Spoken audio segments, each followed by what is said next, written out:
Giàn tiếng chor tha quy em nuôi khi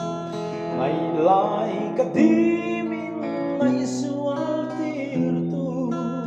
om har ariam mình don về mo giàn tiếng chor tha lâu em hia giàn mu chin re lại nắng ngày ren xuống nghe apoi nghe chú lung liang lâu ra trên nan bia dài lâu lan che đón về ăn mô suy lung lên hi riêng chia lên lại ta chia dòng tiếng lại khung chi na hát nghe đủ lại năm ngày suy lung lên qua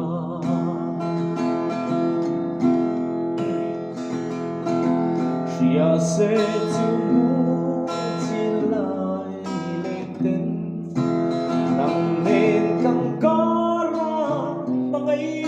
ta hi mình thêm may biết kia ta ring lâu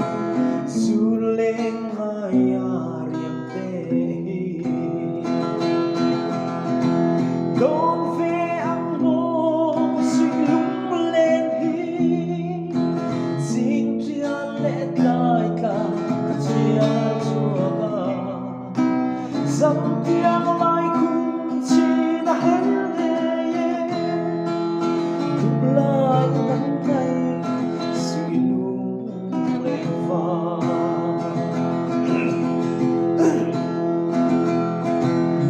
mà tiếng cả đô xây ngầm lô về ít tờ lâu chúa ê lấy sinh hi ta dòng lúa khi đủ trả na chẳng nghe